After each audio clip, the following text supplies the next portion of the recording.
తాకట్లో ఉన్న మీ బంగారాన్ని విడిపించి ఆ రోజు ఆన్లైన్ రేటుకి కొంటాం. Sharma gold company. గోడకు ఫోటో, ఆమె మెడలో దండ. చనిపోయిందని ఏడాదిన్నరగా ఏడుపులు. ఇంతలోనే ఆ మహిళ ఇంటికి తిరిగొస్తే వింతే కదా. అలాంటి వింతే మధ్యప్రదేశ్లో జరిగింది. అంతేకాదు, అదే మహిళను హత్య చేశారని నలుగురిని జైల్లో కూడా పెట్టారు. అది ఎలా జరిగింది అనుకుంటున్నారా? అయితే ఈ స్టోరీ మీరు చూడాల్సింది.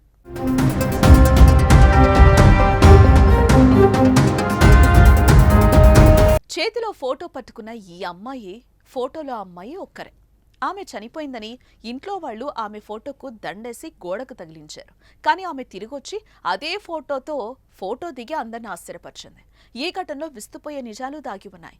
అవి తెలియాలంటే 18 నెలలు వెనక్కు వెళ్ళాలి.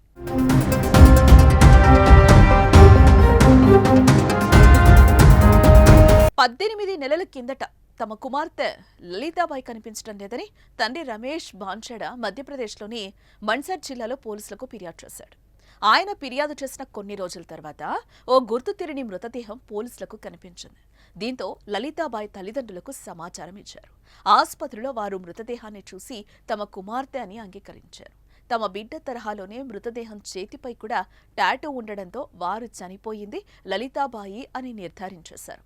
అనంతరం బరువెక్కిన గుండెతో ఆమెకు అంత్యక్రియలు కూడా నిర్వహించారు. అంతేకాదు, వారిచ్చిన ఫిర్యాదుతో పోలీసులు హత్య కేసు నమోదు చేసి 4 నిందితులను అరెస్టు చేసి జైలుకు పంపించారు. ఇంతలోనే ఆశ్చర్యం చోటు చేసుకుంది.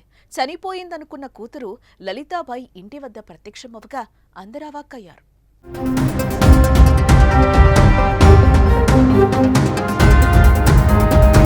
ఎన్ని రోజులు లలితాబాయి ఏమైంది, ఎక్కడికి వెళ్ళిపోయింది అని పోలీసులు విచారించగా ఆమె ఆసక్తికర విషయాలను వెల్లడించింది.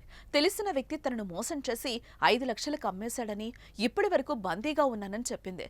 అవకాశం చిక్కడంతో వారి చెర నుంచి బయటపడి ఇంటికి తిరిగొచ్చానని వివరించింది.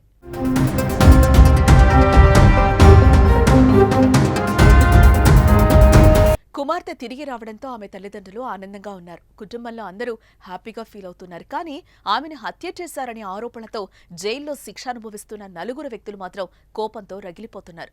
వారిని అన్యాయంగా కేసులో ఇరికించి జీవితాలను నాశనం చేశారని పోలీసులపై విమర్శలు వ్యక్తమవుతున్నాయి.